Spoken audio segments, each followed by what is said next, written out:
ဒီလိုတော့တရားလူမျိုးများမှာလည်းကောင်းဆုံးပုံစံများအမျိုးသမီးအခွင့်အရေးမြန်မာနိုင်ငံမှာကောင်းဆုံးပုံစံများလေ့လာသူများအထူးဖြစ်ကြတော့တောင်းရှိသူများအဲ့တဲ့တော်များအားလုံးသိလာပါလို့ဥစွာနဲ့ပုစတာလို့ပါတယ်။တိုင်းသားကောင်းဆုံးများအားလုံးဒီနေ့ဒီအခြေခံမှာကျွန်တော်တိုင်းသားများအတွက်အလုံးအရေးကြီးသောအခြေခံတစ်ခုဖြစ်ပါတယ်။လူကြတော့သုံးပြီးကြောတာမှာကျွန်တော်တိုင်းသားတဲ့တော်လေးအဖွဲ့အစည်းများကျုံမှာဆိုရတဲ့တော့နိုင်ငံလုံးဒီခါရစင်းဆရာတော်သူတွေကျဆာတဲ့လက်မချွေးရရှိရမယ်နိုင်ငံရေးဆွေးနွေးပွဲအဆက်ဆက်ညီပြီးတဲ့ရမယ်မအောင်မြင်ခဲ့တယ်။တိုင်းသားစလုံးညီမှုနဲ့ကြားတူညီမျှတဲ့အခြေခံဒီလိုက်စာတော့ဒီတော့တော်သူတွေတဲ့ကန်မှုရှိတဲ့အဖွဲ့အစည်းဒီအားကြီးအစိုးရဒါမှခွဲချောင်းဆက်စာပြီးဒီကတည်းကဆက်လက်ကြည့်ပွားနေတဲ့အတွက်ရောက်တဲ့ရောက်ထတော့ပြီးလို့ရောက်ခဲ့တယ်။ဒီမှာတော့အနေဖြင့်လည်းမြန်မာထားပြီးတိုင်းသားတဲ့တော်ရဲ့အဖွဲ့အစည်းအားလုံးဒီနေ့နိုင်ငံလုံးတိခရစေးနဲ့မှထုံးနေရနေချေတော့ငါးစီတော့အထူးကွာ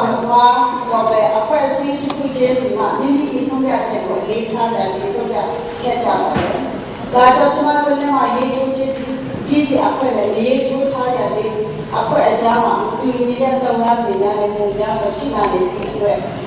ဆိုရတဲ့ခုပြဒီဆောက်ဖို့ခက်ခဲနေပါပဲ။သို့တော့အခုလက်ရှိအစိုးရရဲ့မြင်းချိုင်းလုပ်ငန်းစီ21ရာစုပြည်လူပြည်လာကစတင်ပေါ်ဆိုနေတဲ့အတွက်ကြောင့်ကျမတို့အတွက်အတူတူသွားနေရနောက်ဆက်ဖြစ်ခဲ့တဲ့ဖြစ်တယ်လို့ဒီဆောက်တယ်။ဒါကြောင့်ဒီနေ့ညမဆိုအစည်းအဝေးမှာလက်မထိုးခြင်းမထိုးခြင်းအခြေခံမထားဘဲတိုင်းရင်းသားစည်းလုံးညီမှုကိုရှေ့ဆက်နိုင်ငံရေးဆွေးနွေးပွဲ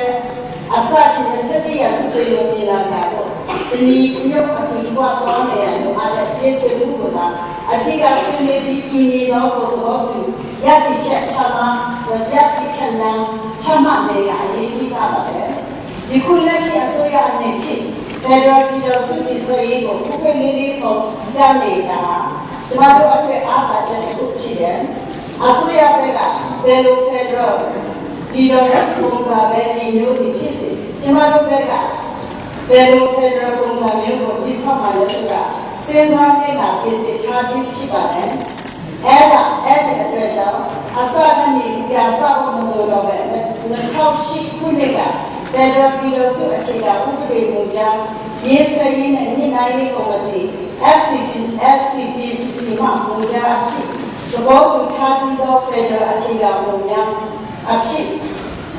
2015ခုနှစ်က UNFC မှဖြစ်ဆွဲထားသောအချက်နဲ့များကိုပြန်လည်သုံးသပ်ပြီးလိုအပ်သောဖြစ်ဆွဲပြင်ဆင်မှုလုပ်ပြီးဒီအစည်းအဝေးကြီးကနေဆွေးနွေးအတည်ပြုနိုင်ပါတယ်။ဖက်ဒရယ်ပြည်တော်စုတည်ဆောက်ရတဲ့စီမံတော်ဒီတွင်ငင်းချရေးရရှိရသစုတစ်ဖွဲ့ကြီးတည်ဆောက်နိုင်မှာမဟုတ်ပါဘူး။တိုင်းရင်းသားတွေရဲ့တော်လှန်ရေးအဖွဲ့အစည်းများအာဏာတိုင်းရင်းသားနိုင်ငံရေးပါတီများဒီမိုကရေစီအဖွဲ့အစည်းများနဲ့ပြည်သူတွေတရားလုံးအထူးပါဝင်မှတာလေးအောင်မြင်မှုရရှိနိုင်တယ်လို့ယုံကြည်ပါတယ်။အဲဒါကြောင့်ဒီခုတိုင်းရင်းသားတွေတော်လှန်ရေးအဖွဲ့အစည်းများ၏ညနေဆိုအစည်းအဝေးမှာအားလုံးကဆွေးနွေးကြပြီးတူညီသောသဘောတူညီသောသဘောရည်ချက်ချမှတ်နေရလိုအပ်တဲ့ပြောကြရင်ဒီလိုချက်တယ်အားလုံး